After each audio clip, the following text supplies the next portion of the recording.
I'm Robert Grant, and this is the Codex.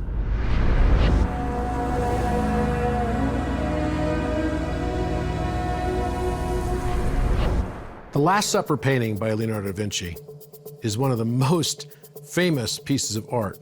It's a fresco located in Milan, Italy, and has been the object of analysis by cryptographers for many, many centuries. As one of the most famous works of art in the world, and because it's attached to a wall, this painting cannot be sold. In fact, it's priceless.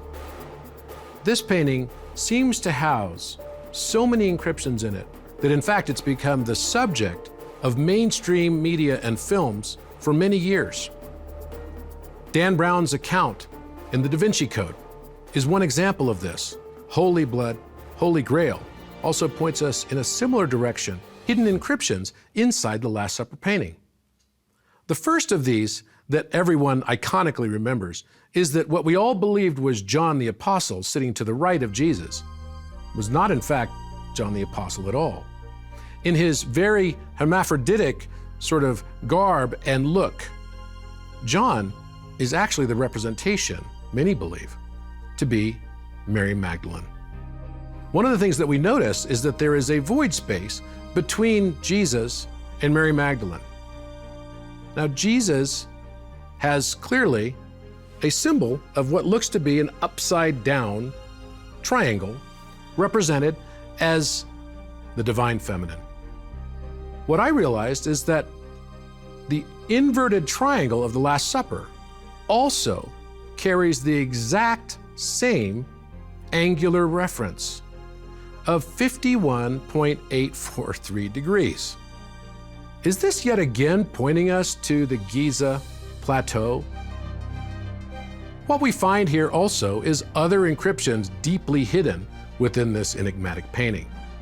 Another example that we can see here is that the face of Peter the Apostle, who strangely has his hand down the blouse of Mary Magdalene, and his right hand seems to be holding, in a contorted position, a knife. And who is it that's sitting in between Peter and Mary Magdalene? That's none other than Judas himself. In fact, you can see him holding his 30 pieces of silver in a small bag. Why would it appear as though Peter is seeming to conspire in some way, shape, or form with Mary Magdalene? And why is it that she's leaning in to listen to his whisper? What would they have to whisper about? And the face, there's something with the face of Peter also that seems to be drawing attention. Weren't all the apostles roughly the same age as Jesus? When Jesus was crucified, he was widely known to have been 33 years old. And yet we see the face of Peter as being a man probably in his late 40s or early 50s, having almost all gray, even white hair. But is there something else that we can notice about his face? Well, if we look at a self-portrait of Leonardo da Vinci from a similar period but later in his life, we'll notice that the face of Leonardo da Vinci himself in his own self-portrait matches the face of Peter, the apostle, who later became the head of the entire church. And is the knife that's being held behind his back a knife held by his hand, or rather is he holding the wrist of Mary Magdalene?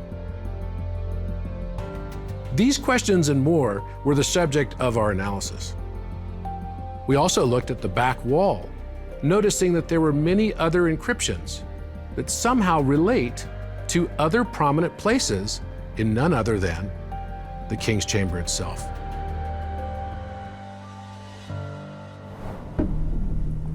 Prior to visiting the Great Pyramid of Giza in 2018, Robert Grant intuitively sketched two particular Greek letters in his notebook, as if subconsciously making connections between the King's Chamber and the Last Supper that were yet to be discovered.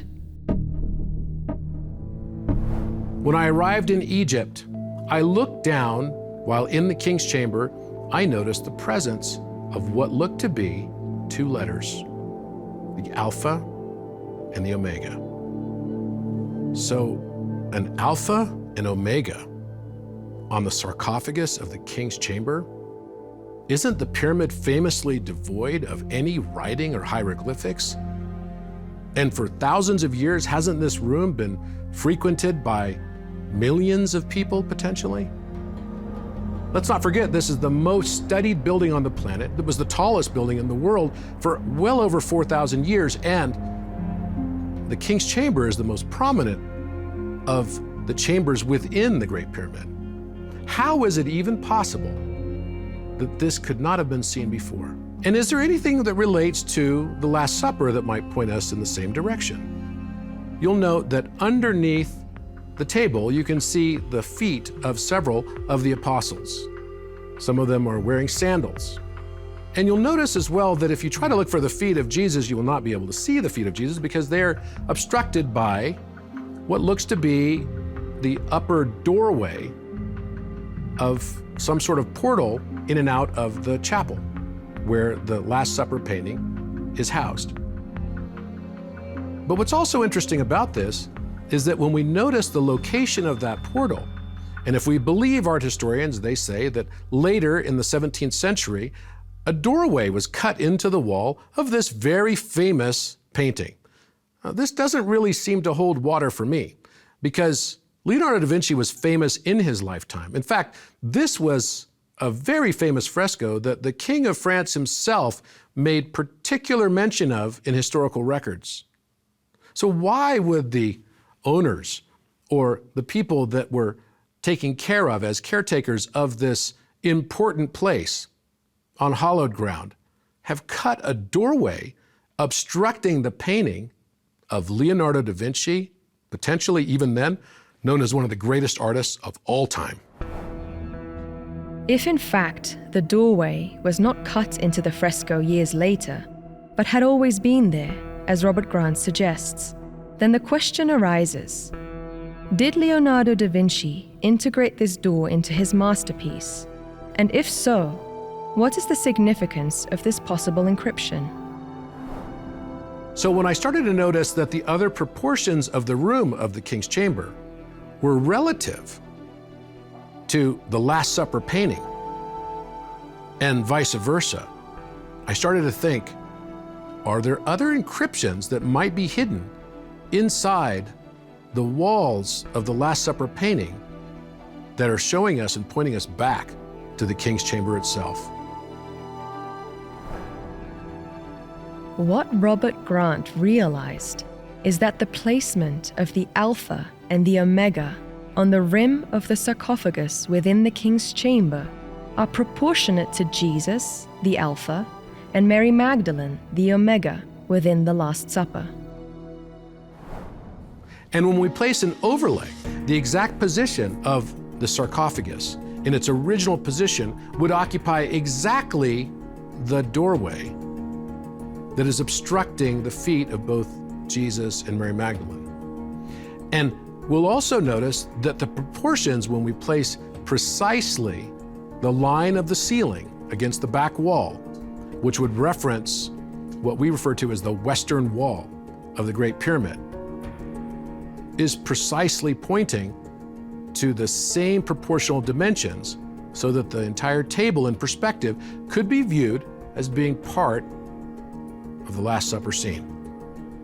Is this telling us something more about the windows and portals and tapestries that are located within the Last Supper painting itself?